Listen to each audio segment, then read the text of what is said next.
Hello. Hi. We are now online. Okay, so I think we can start, right? Yeah. Okay. Hello, everybody. Welcome to the virtual event, Be Digitally Innovative. Just a second. We are now online. Okay, so I think we can start, right? Yeah. Because I got to LinkedIn. Okay, so hello, everybody. Sorry for the technical issue. So welcome to the virtual event organized by Monotext. The virtual event is Be Digitally Innovative with International Expansion. So my name is Nadia Mamet. I'm a co-founder of Monotext and the co-creator of Monotext digital platform. In Monotext, we aim to help companies to thrive globally with the support of modern technology, so the most modern technology.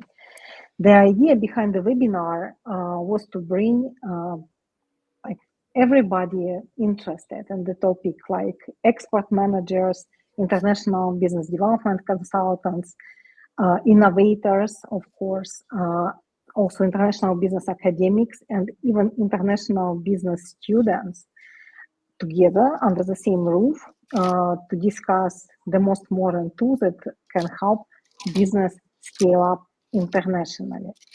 So today we have a very, very special guest here. So his name is Nikola Tosic.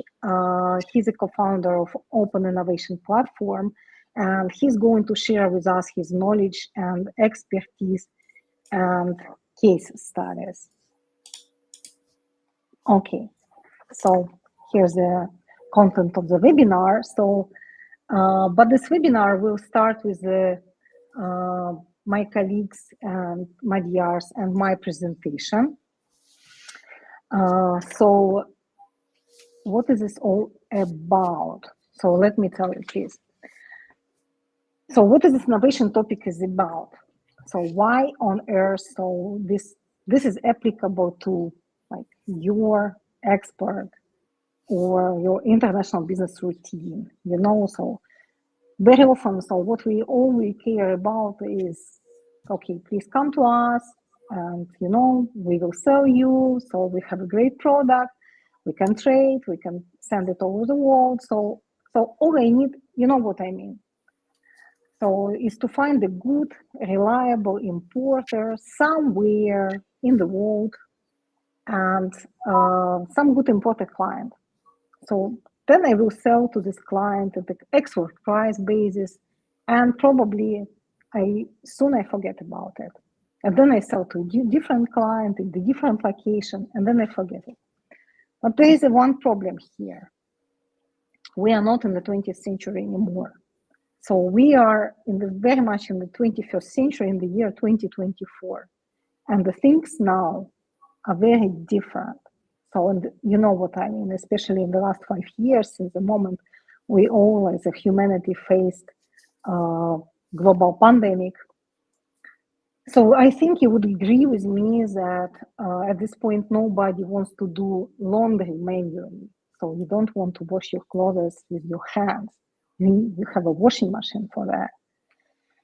So we all exist in the parallel world of social networks. We don't only meet people face by face, face to face. For example, personally, I have never met Nicola, but we are very happy to collaborate together. So we also, utilize e-commerce, and it's very convenient. We all know about it. So technology is all over our life. And, so as years ago, so we started using the computer, then internet, then ERP systems, then blockchain and some other technologies. Then now we are standing on the threshold, which brings us to a completely new world of international business. So, international business is getting through real transformation at this very moment with the fourth industrial revolution. But to understand, where we are going, so we also need to understand where did we come from. So that's why I decided, to add one quick slide for international business history. So, international business is not at all a new activity for humanity. So there are a lot of disputes between academics. So when it actually started, so maybe 7,000 years ago, but we all know for sure that 5,000 years ago international trade already existed. So when we start talking about international business history, we all remember about how America was discovered. So all about the shortages of spices, of sugar. So how Silk Road was about ancient China and Persia and India and Greece, of course, and so on. And to be honest, I'm very, very passionate about this topic of international business history. And I do believe that it was one of the main catalysts of the humanity development. So, however, approximately till the 18th century, international trade was not changed at all. So people had the same problems. So, and the international trade existed, but to sell anything abroad was very difficult. So until the moment when in the 18th century, the first industrial revolution happened, and James Watt, the person from the British Empire, created a steam engine. And then all things became different, and international trade started to get developed. So in the 19th century was a second stage, second industrial revolution, when internal combustion engine was invented. And again, so people started to trade more active, more goods, more products, etc., etc. So then after the Second World War, the world economy got through tremendous transformation. So development of technology and science got in place. So you all know that Turing's machine was created right after the Second World War. So with the modern informatics and computer science. So starting from that point, so international trade started to grow even more. So, however, so till the end of the 20th century, the main players in the playground of the international trade were international corporations, multinationals. So, and only in our time, in the 21st century, small and medium-sized companies came to the scene. So now, in the year of 2024, we are very much in the moment of the fourth industrial revolution. That is, international trade is getting through the transformation because of the modern technology of Internet of Things, of blockchain, and of course, artificial intelligence. Okay, Nicola, I see that you want to. Okay, sure. So if somebody has any questions, so you please just let us know, and we will be very happy to answer. So we are now at the time where this fourth industrial revolution happened, and international trade is getting through tremendous transformation. So what I decided also to mention what academics are telling us about it. Why? So, on the one hand, I'm a business practitioner with 20 years of experience, and Monatex is, without exaggeration, it's not just a startup company. This is a child whom I give all my knowledge, the same as I give it to my children. So, however, I'm also a PhD student, and I do believe that academia and business can collaborate. So because at this point, we exist in two parallel worlds. And business very often doesn't know that academia already solved many problems. So just let me please mention just a couple of slides that this digital transformation and its impact on international trade, on internationalization of the companies, this is actually documented very well in the academia. So when business is solving the problems, trying to set up all the connections, like use all the new technologies, to adopt new practices, etc., etc. So academia is very much like focused on it, at the same time doing a lot of research. So speaking with the people from different industries, from different countries, so trying to understand how this digitalization impacts, international business. So how companies actually create joint ventures, start importing, start exporting, and so on. So it's very well documented, as I mentioned, so that, for example, digital platforms can help small companies to acquire knowledge, and this is actually a big problem. So small companies very often are limited within internationalizations because of the knowledge, lack of knowledge. They don't know what to do, how to do, where to go, and so on. Also, a lot of research, so I cannot, of course, mention everyone, but a lot of researchers confirm that, so if you use digital tools in the internationalization problem, so you get a lot of benefits from using them. So overcoming the obstacles that you have in your organizations, for example, lack of resources, lack of people, lack of money, and so on. So I don't know if Professor Stefano Di Nicola is here, so because I saw him in the participants list. So, but if he's here, so he was also one of the authors, so one of the people who contributed to this research about how AI, so the most modern technology, so the technology which is actually exploded in the 2023 with ChatGPT. So a few years ago, he published an article with his colleagues and investigating the impact of of artificial intelligence on international performance. So they interviewed more than 400 Italian companies and concluded that if the company is ready to adopt, on artificial intelligence, that it definitely positively influences international performance of the company. So there are, as I mentioned, a lot of research done in this area, and here, so academia supports the business very much with the conclusions, with the things discovered, and we should not all agree. We should not ignore it at all, because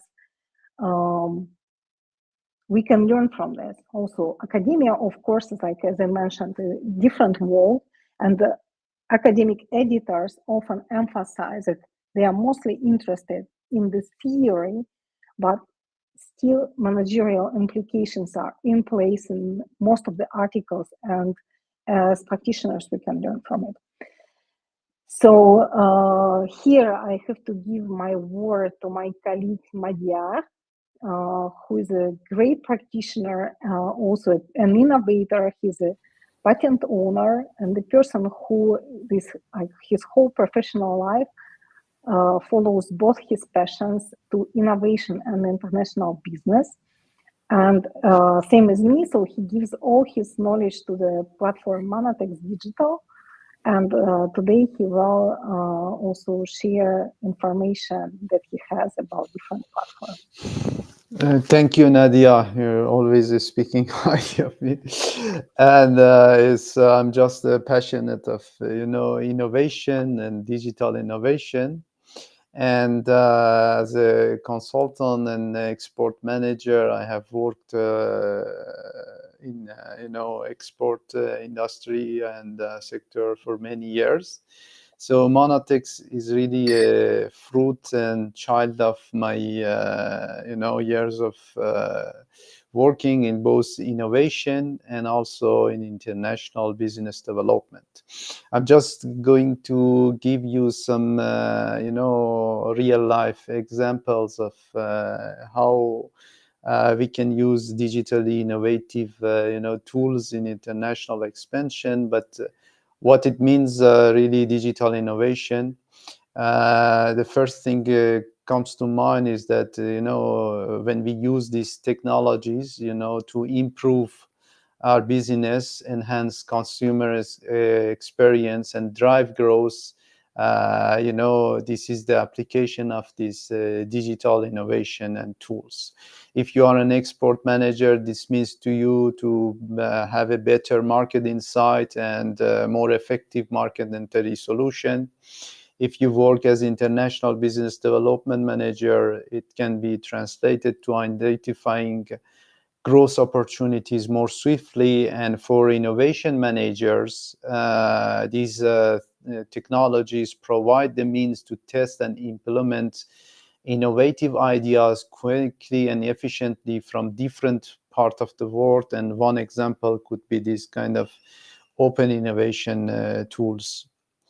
These are some examples and core pillars of digital innovation in international business development. Here we are not talking about e-commerce, because when we talk about digital export or digital international business development, the first thing come to mind is e-commerce. We put it aside and we focus on other application. The first thing is managing ideas and innovation, because if you are a business owner, you need this part to thrive, not only thrive, but also, to continue to be alive in this competitive world.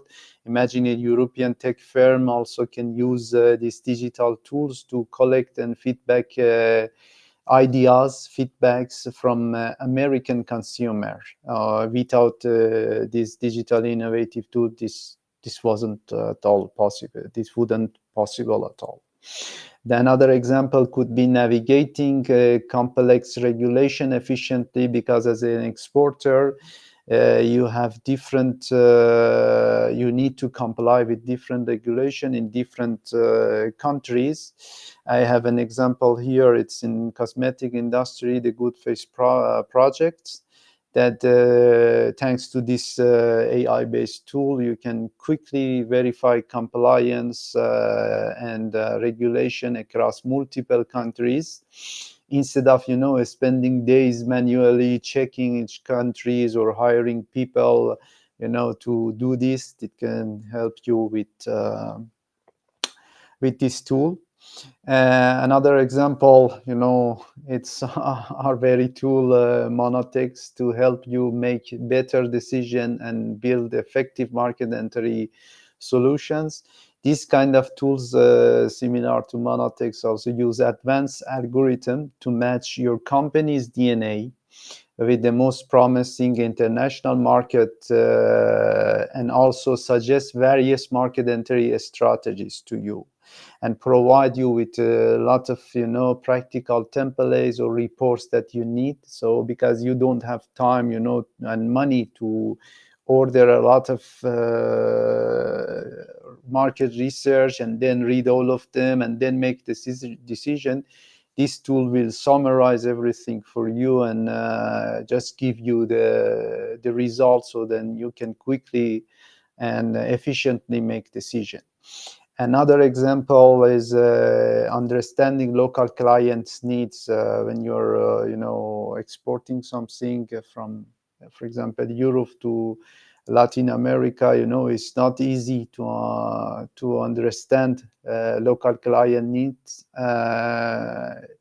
unless you use some business intelligence platform similar to, for example, Global Web Index, that they can offer deep insight into consumer behavior, and thanks to them you can make some changes in your product to make it more interesting for the local clients. Also tools that help you with digital marketing, Google Analytics, HubSpot also help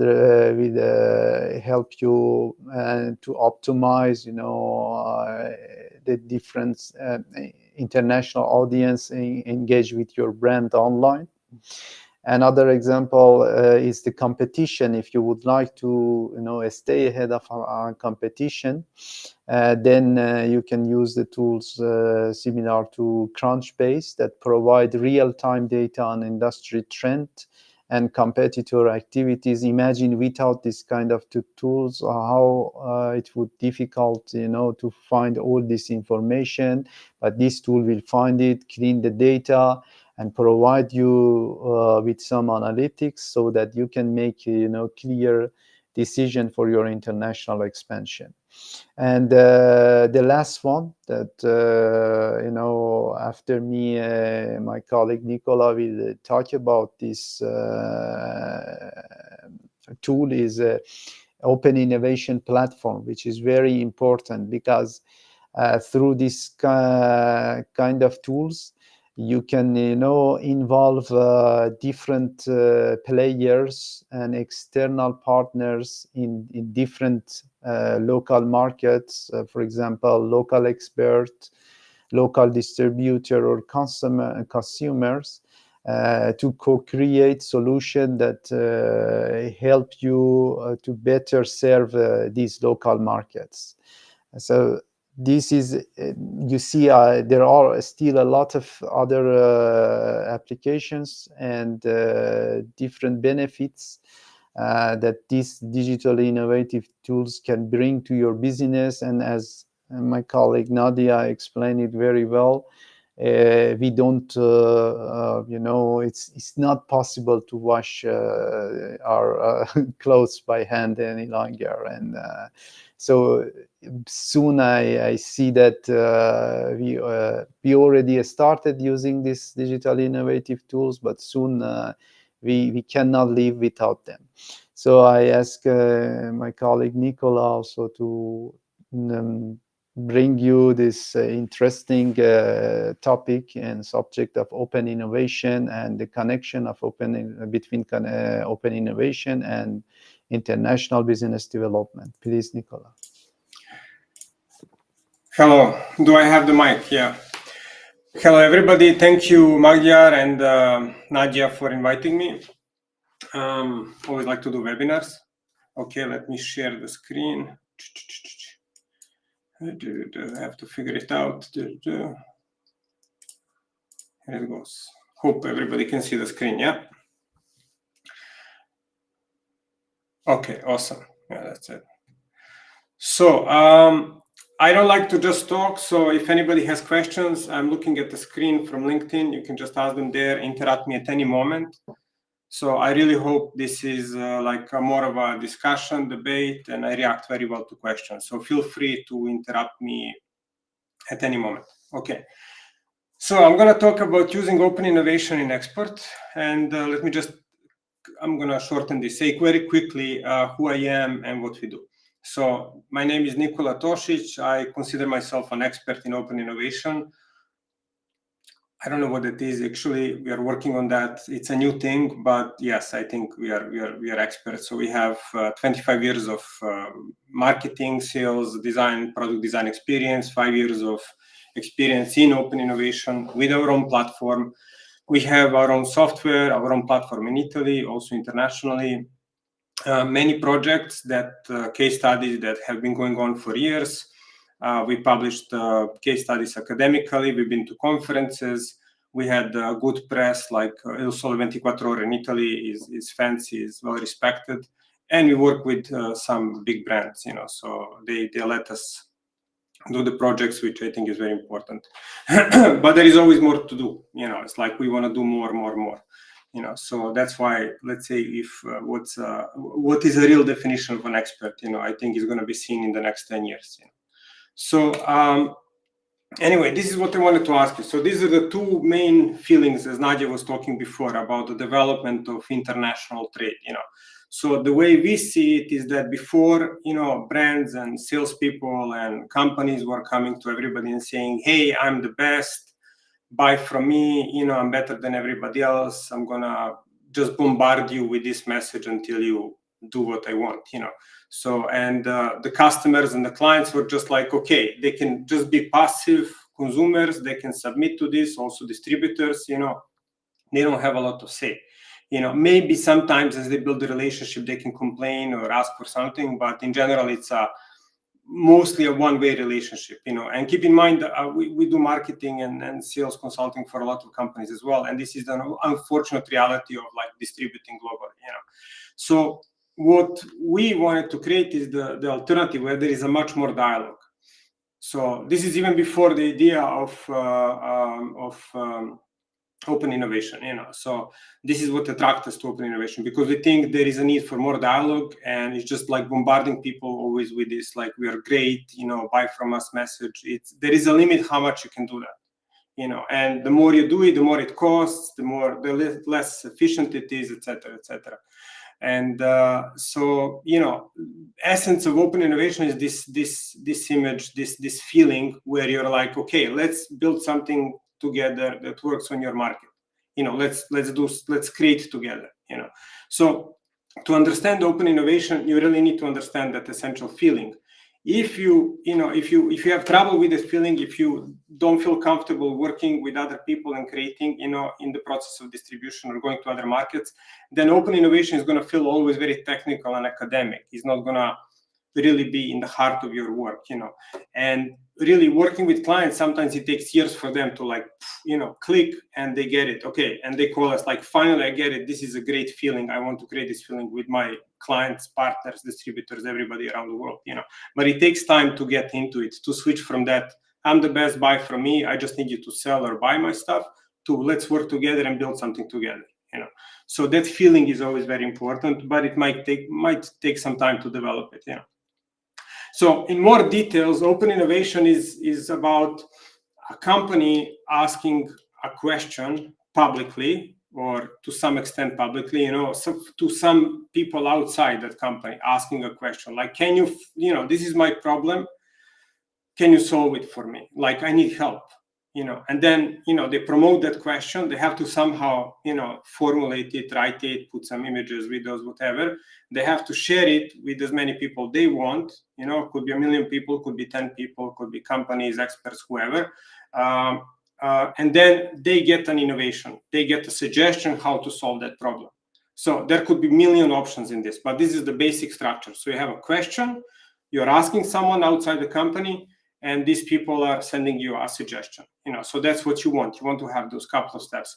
And of course, we really want that these people are paid. So in our definition of open innovation, the people who suggest an innovation, they should be paid, but that depends on the relationship, relationships that you have. So to go more in detail, so from the feeling to the basic structure, our platform, which is also a mobile app, and just like other platforms that exist there, are also very simple. They should be very simple to use. So a company publishes this question, what we call an opportunity, because people who answer that question get money.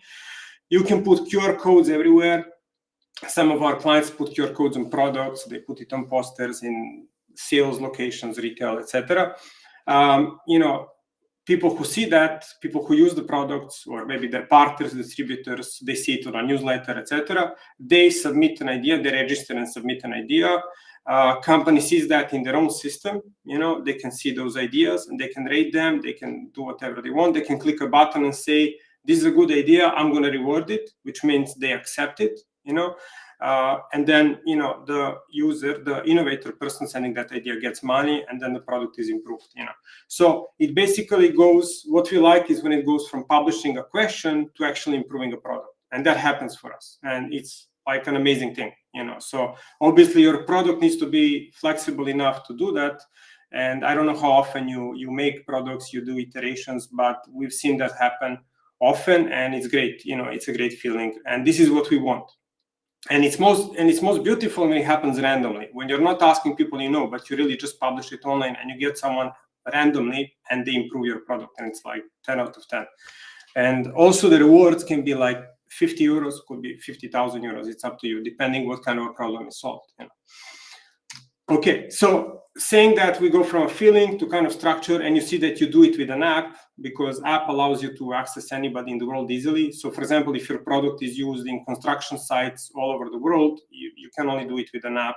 If you have thousands of users or millions of users, or maybe 50 partners, you really want to use an app, so you can just log into the system like ours, and you see everything there well organized, and you can just click, and you have it there, So, but the basic definitions of open innovation are, let's say very academic definition is outsourcing intellectual challenges. So just like you outsource, something physical, production of your product, you're outsourcing solving some intellectual problem, meaning you're engaging other smart people to solve your problem. So you need to define the problem very well.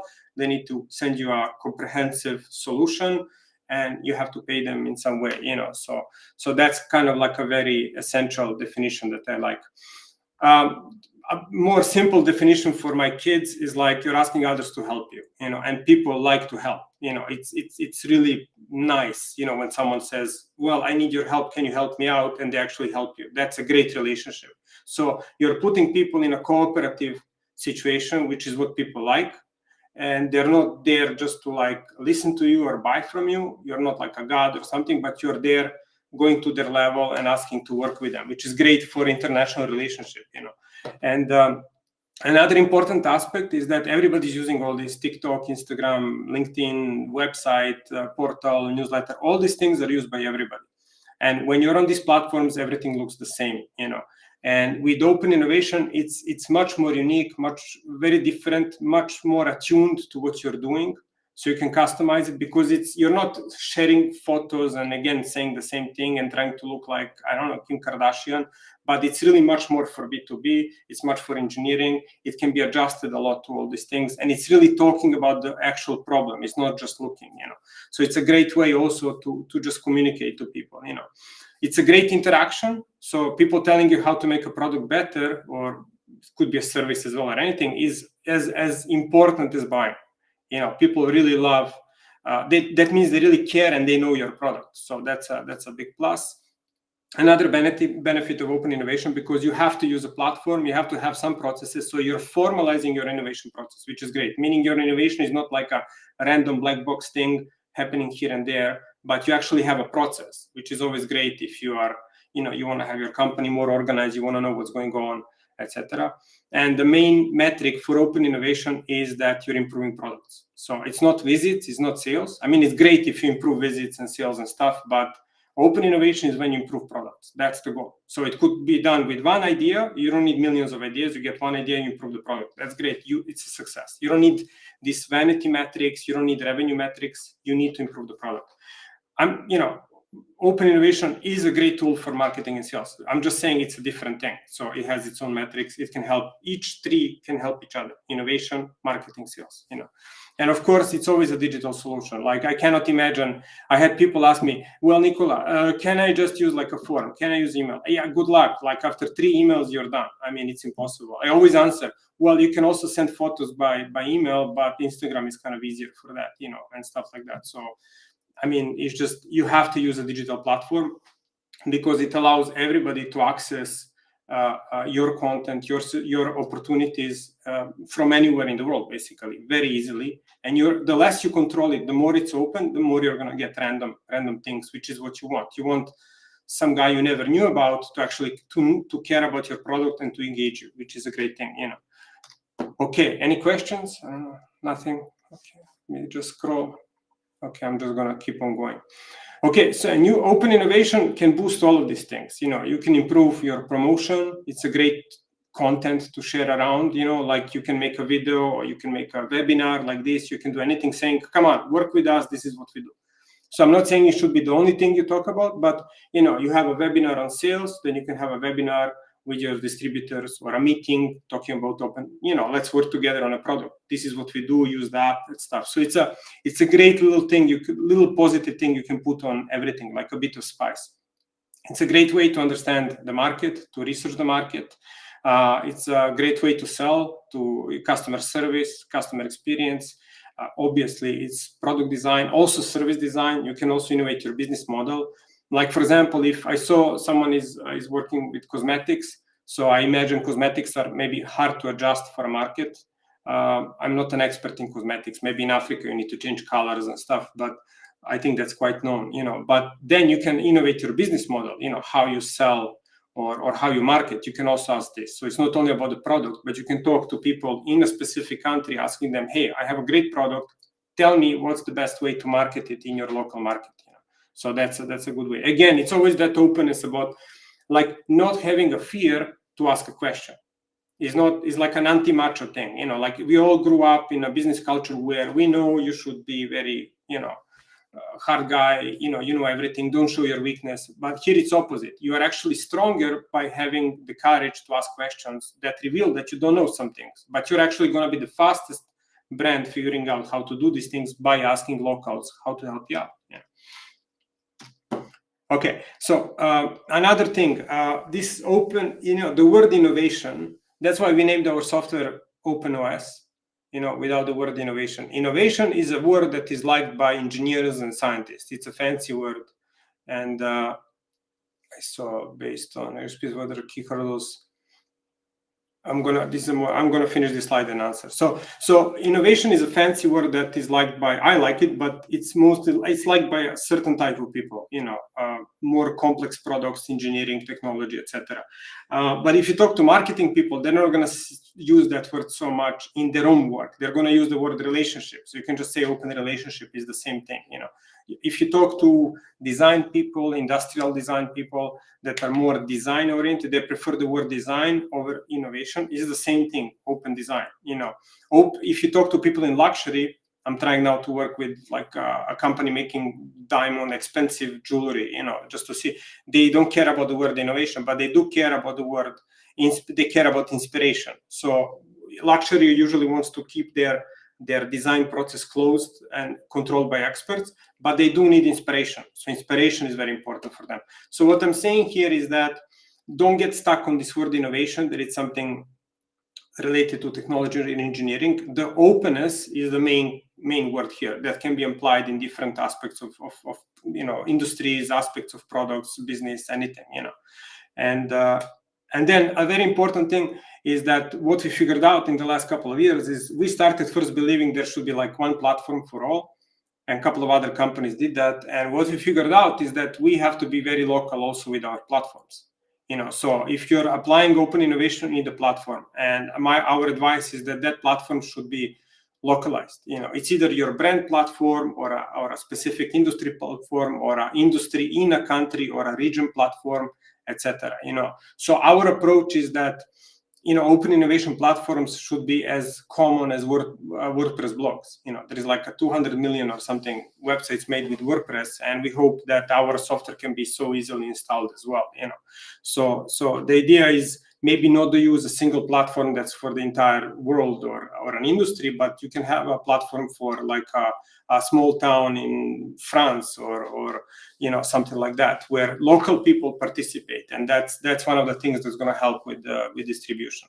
Let me look at the question. Based on your experience, what are the key hurdles in your collaboration for the in the light of okay. So as I understood, I think this is a question not for open innovation, but no, maybe not exactly for open innovation, but it can, I can say that, for example, in these three different marketing, sales, and customer service teams, maybe they use different tools. The integration between the tools and platform is really a big barrier, Another thing could be, for example, some their goals and KPIs that they don't match. Maybe it's a hurdle or a barrier, or resistance to change and cultural barrier. What do you think, Nadia? This kind of could consider this as hurdles? Yeah, absolutely. Yeah. Yeah. It's a very technical question. Thanks, Eric. I really liked it. And but to me, it's mainly integration of different tools that they use, and resistance with cultural barriers, and they don't want to become digitally innovative, the employees, and maybe compliance also. Yeah, we can discuss it later. Yeah. Also, just if I also understood it all correctly, so definitely it depends on the country. So Madia mentioned this cultural specifics, but it also like different countries are prepared. You can at this point digitize a lot of processes, get through this like transformation. If you are selling from France to Germany, for example, and a lot can be already digitalized, but if you sell from France to Nigeria, so this is a totally different story. So but mainly it's the question of the between these three marketing team, sales team, and customer service team. Maybe Nicola, you can also share your insight with us a little bit about using open innovation as a tool, between these three different teams, and what will be, the hurdles and problems, to really match together. Well, marketing, sales. Well, I first have to say that marketing, sales, customer service, what people forget are company terminology. So customers don't really care about that. So the way customers sitting or clients, they see, or even distributors, they don't like this kind of like talk to this. They don't like that kind of fragmentation. They see the brand as a singular thing, and they're just thinking about the relationship they have. So if you have a good relationship as a brand, as a company, to your clients and customers and end users, meaning people who use the products, maybe didn't buy it, but they use it. So that's great. They really don't think if it's sales or marketing. They just want everybody they talk to and every interaction point, like from digital to product to physical, everything to be nice and safe and everything, So, and open innovation enhances everything, it just makes the whole brand a happy, open, safe brand to work with, So that's the point. So I don't know. I wouldn't say that it's going to improve marketing, because marketing does 1 million things, sales does 1 million things, customer service also. And open innovation is part of everything, just like innovation is part of everything in a company. So open innovation is an aspect of innovation. It has to touch everything. It's what customers want. And having that open channel is going to make everything better, because it just makes the whole company look, better. I mean, just imagine, everybody can just imagine if you could send innovation to Apple, and they send you like 1,000 euros because you had a good idea, something no one came up with. I mean, that would make you happy for the next 10 years, because everybody likes Apple. You would tell everybody, and it's a cool thing. So you don't think if it's like sales, marketing, this department or that. You just say, well, I improved iPhone 15. I told them this, they paid me. I have, and on our platform, you also can have that. Everybody can see it if Apple agrees. So it's a happy relationship that makes everything better. Just like if you have a new product, a better product, it makes marketing, sales, and customer service better. So it's the same thing. Should I proceed? Yeah, of course. Okay, because it's a question for the book. Yeah, I can write a book. It's a big one. Yeah.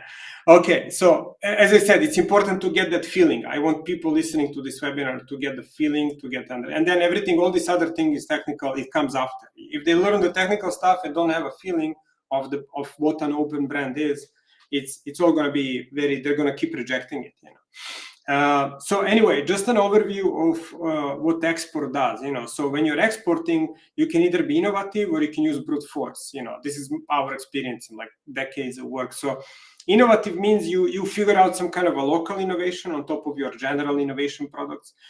You have a new business model to enter a specific market that works there. You have Trojan horse products, which are products that are made for that market only, that then present your brand, and then you come in with other products. Or you have digital services first, because digital is easy to be international, very important. Digital has no borders. And then you sell physical products after you provide value with digital services. So these are some examples of how you can be innovative when you're trying to enter new markets, and brute force is just like you need to put a lot of money and manpower, so you have to have an office, a retail space in the top location, you have to hire a sales force, you have to do advertising, you have to invest a lot in content, videos, and all that stuff, so that's very expensive, and the challenges you have when you're trying to export is you have these huge competitors that are in every market. You have local competitors that are very entrenched. You have established methods, in the local market, local standards. It's very expensive. You need to travel. You need to invest. You need to figure out all this local language stuff, cultural cost, agent cost, etc., etc. So you have all these things. So open innovation can operate on every level, because once you get the idea that you can talk to other people, especially in another country, in the market where you want to enter, and you can have a good relationship in that way, then you can use that channel to work on any of this. If you want to do brute force, you're going to increase the efficiency of brute force. If you want to have local innovation, you can then of course use open innovation to create local innovation with local partners, or I don't know, could be consultants, could be experts in your field, could be anybody, So meaning once you figure out how open innovation works, it's not related to any specific field. It's just like something that's going to enhance wherever your mind goes. And this is our experience with clients. Like once they understand the core concept, they're just gonna, whatever they want, it's up to their creativity and their focus in business as leaders to figure out what they want to work on in terms of export or local markets. It's up to them. And the more they understand it, the more results they have, the more they want to do it. Just like any other methodology. So I don't know. Just like you want to come up with a product for a local market, you ask people for what the problem is, you reward them for that. Or again, you can ask a group of very high skilled experts, or you can just ask like mass, whatever works for your brand, and then see what happens. So it's unlimited. Like we were pitching to a supermarket, and then what can a supermarket ask? Like, do people want this food? How do they want it packaged? They can ask suppliers for innovations, which would make work for suppliers better. They can ask kids what kind of candy they want. I mean, there is like unlimited. Once you get this idea of being open and asking questions and working more directly with your clients, customers, distributors, then it's up to you to figure it out. You can just map all the problems you have, all the challenges, and choose which ones you feel comfortable opening up, and find and work a little bit. I mean, there is some trial and error, and then you work a little bit until you find who's going to give you the best answers. So, and that's it. So. Yeah, can I ask you a question, Nicola? Now, yeah. I am. Imagine that we have, I don't know, a producer of very innovative, a skincare product, or Which lip product? balm. A skincare product like a lip balm, for example, or lipstick, something Lipstick. like this. Oh, okay, Yeah. okay. And then we would like to export it, I don't know, from France or Italy, I don't know, to Japan, for example. And would this kind of open innovation platform be able to help us to find a local partner, or help us to make better decision to choose a local partner? Well, the way I would do, for example, if you're a French cosmetics company, you want to sell in Japan, so it's a very different culture, different time zones. So you have all these issues. So usually, when you have the problem is not in a product, but you need to figure out a business model, which is maybe what they call the blue ocean strategy. So you don't want to go in the bloody part of the ocean where everybody's competing. You want to go to the part where you have less competition. So you can just invite people who deal with the distribution of cosmetics in Japan. You can just find them, I don't know, LinkedIn or somewhere else, or make an event and tell them, hey, give us a business model, what you think could be a new way to sell cosmetics in Japan. What could be a way. So this is usually a problem. Like companies usually they go and they hire like some kind of a guy or a girl who was running distribution of cosmetics before. So they can acquire knowledge, so they hire them. But this is another way where you can get some of that know-how by just asking, like inviting 100 people that are in cosmetic distribution or sales or on different levels, and you can get some good ideas. Again, I mean, I have no guarantee any of this is going to work. You have to keep trying. It depends on many factors. You have to write the thing very nicely, make a party, buy some wine, maybe advertise it. I don't know, but that's how open innovation in the simplest form would work. So because you have a finished product, maybe you can also ask how to improve a product. I'll give you an example that I had. I had a problem that where a big American company was trying to enter the European market, first in Germany, and they were spending, I think, 50 or 100,000 euros a month on advertising, just advertising the product. Like, this is the product. Buy, this is a product. And I said, why don't you just take, like, I couldn't convince them. Why don't you just take like 2,000 euros per month, and this was a sports product, and let's just get all the coaches in Hamburg, for example, and pay them 10,000 euros or 5,000 euros in rewards to suggest what would be great ways to use your sports equipment for recreation, for, I don't know, whatever is in Germany, because German market is more technical. Customers are more interested in technical aspects of product than in America, where they make maybe a bit more emotional, decision. And it would be much cheaper, and they would engage the first maybe 100 or 50 coaches. Coaches would talk to each other. Hey, did you hear this? It's a good idea. What do you think about this company? They would be engaged, and they would suggest also good applications. They would get ideas for content. They could write later articles and stuff. They would understand the market better. Instead, they were buying this, like, I think we spent more than 500,000 euros on advertising. Like, they sold, like, I don't know, 50 products. Profit from those products was like, I don't know, it's like nothing relevant, very far from the expense of advertising. And then also, you don't have any data. For ads, you just see, like, it's just like someone clicked on an ad. Okay, so what, so you don't have a dialogue with these people, Yeah, and it's a very nice example that you just compared, the cost of advertising with the cost of open innovation. That in some cases, this open innovation could cost you much less than advertising and bring better result. But I have another question. Have you had any experience with comparing, using open innovation? Replacing open innovation with local consulting or local agents when trying to get into new market. For example, for medium size or a small size exporters, they do not have a lot of budget to advertise, but what they do is that they try to find local agents or local consultants, and they hire them, to find the best possible solution for distribution and entering to this market. Have you had any experience with comparing cost of hiring, these local people and compared to, using open innovation and rewarding the same local people but in different way? So you're saying how does the cost of open innovation compare to hiring a full-time person? Something, yeah. Well, no, I mean, that's a very specific, that's a very specific question. But I can say that, again, just to explain, open innovation is not like such a specific thing. It's once you get the concept and you have the tool, which is extremely flexible, it's up to you to figure out how you can use it. It's not like Instagram where you can just do one thing. It's like, that's it. Kind of like you can do one thing or nobody cares. It's like it's like if you want to enrich your relationship with your distributors, you can. If you want to reach the end users, meaning people using the product that didn't buy from you, but actually using it and you want their feedback, you can.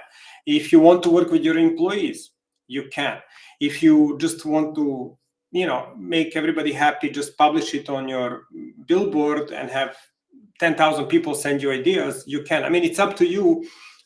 What do you want? If you have 100 products and you just want to improve one and see what happens in one little market, you can. So it's just it's a concept that can be applied on different levels. So, and it's also very personal. Like something that works in one case not necessarily works in another. For sure I'm going to show some case studies now. But I mean, it's not like it's going to work here, because it also depends on the brand, on the product, on how people talk, on how you write the text. I mean, It's just like any other, communication. It's not like you press a button and it's going to happen automatically. I mean, I wish I could make it that simple, but we did notice that like a lot of details play the role, in how you do it, so it's not so like guaranteed. Yeah. But I mean, in theory, everything could work, so let me go. Keep in mind also, just to tell everybody, like we are a small company, so we are 12 people, so, and we build the software. Our goal is to build the software and have others be creative with our software. So we want partners, like you guys are, and then we want their clients to be creative with our software, and then we build the software, And the case studies we have is because there is only so much you can do. Case studies take like a year or two to do, they're not easy. And they take time to develop, to adjust. I mean, you can do open innovation in 2 weeks, but actually, usually it takes more to prepare everything, to do it properly.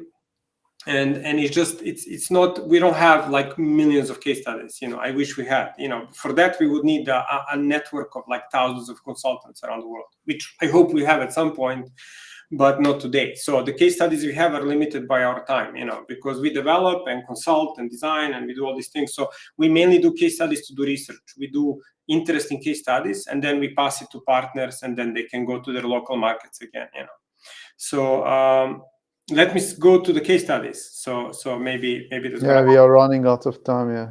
Okay, I'm gonna speak very fast from now. Okay, so well, how much more time do you have? 5 minutes. How much? Yes, yeah. Okay, let me then go maybe to the more interesting case studies. So I mean, you can share the PDF after as well. So let's say this case study is where the entire company based everything on open innovation, on open design. So they're going to use our software because they made a modular product, a product that can be adjusted in many different ways and find uses. So they have patented that. I cannot say it's hidden what it is because it's still not launched, but we've been working with them for a year. And so they came up with a thing that is kind of like, you can build any kind of furniture. It's kind of like Lego, you can switch it. So they need to figure out how they're going to adjust it to different industries, like for a hospital, for pets, for a bathroom. And they have to find partners for that, also local or international partners. So the business model in this case was they called us very, very early. So it's a very, very interesting case study. So it's the core idea of the company is open innovation, meaning they must innovate with their partners. They need to select partners or individuals in local markets and then adjust the product elements and configurations with them because they created a technology and now they need applications of that technology. So we have another client in America that is now trying to work with us. We are waiting, where these companies have technologies and skills and they need to integrate with others that are more commercial and they need open innovation for that as well. So this is a very interesting case study. Again, it's going to be completed, I think, in like a year, not because of us, but because they need time to develop the product, research, and then, step by step find partners, This company, this is what we spoke before, Magyar, is where they're really using open innovation to prototype a product with international distributors, So they don't have a finished product. So they have a concept of a product in a lot of details, and they just use our software to just get feedback from distributors, meaning their partners all around the world, how to make it better, if it's, to innovate that even more. So that's a good example. So basically all these things, actually this should be a bit more kick, they already have innovations added and everything. So all of these projects can be local and international as well. And then this client as well, they have a set of products for construction, for sustainable construction. And these products are used all over the world. So we just have QR codes, the same as this client as well. Their products are used in multiple markets around the world, a lot in Europe, but also internationally. And they have QR codes on products. And then companies just send them, they just get like sometimes, these products are used, for example, by 300 workers in a factory. So we just get like a bunch of innovations at some point from another country, or I think it is region of Italy, or maybe from France or Germany. They just send a bunch of innovations, it just comes up. And they actually did improve the product even in the first project within a couple of months of using our software. That was very fast for them, So basically, these are all examples where you can just communicate whatever suits your business model. If the product is more rigid, then you can innovate something else. If it's about safety, you can ask people for safety ergonomics. If it's a modular, flexible product that you can adjust, then you ask them for applications of your technology, meaning what you have, or you ask for a new business model. I did it. 5 minutes. Perfect. Thank you, Nadia. I mean, you guys are going to send you can publish you're going to publish the slides, and then if anybody needs, just add me on LinkedIn, message me, whatever, just email me, and I like to talk, yeah. I'm a talker, yeah. The good, news that we use new technology, which is the Stream, and this webinar doesn't disappear. So it will stay there. So you always can look at this webinar once again. You can share it with your colleagues, friends, and so on. So why I like our event so much is also because, it's a good reason for me, a good occasion for me to learn. And today I learned a lot. I didn't even know, so I couldn't even imagine that actually open innovation can support exporters to this extent. So Nicola, thank you so much for joining our team today. So it was, in my opinion, amazing. So I myself, but in international business, you never stop learning. So it's so many things to discover, and this is a fascinating journey. And with the new technology, it becomes more and more interesting. So once again, thanks everyone who participated. Nicola, thank you so much for joining us, for your preparation, for all your talk, for all your passion, for all that you shared today here. So from my side, I wanted to say that Manatech's digital platform is under beta testing at this point. So we started collaboration with big B2B customers, like some banks, some paid promotion organizations from different countries. For public launch, it will be ready in a few months so that smaller exporters can benefit from our knowledge and a lot of data and AI technology, so in a few months. So, however, you can always approach us, ask questions. So we are always ready and happy to share what we know and what we have. So if you also are interested in some sort of collaboration, if you are located in different countries, so also please don't hesitate to approach us. Thank you so much for being with us today. And so we, I hope, learned a lot.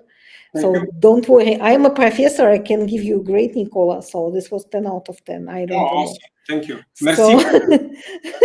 Grazie mille. I see there is some Italians. Okay, grazie mille. Sorry, Ariana, I don't speak very good. Gracias. Muchas gracias. Yeah. Spanish. Yeah. Okay. Yeah.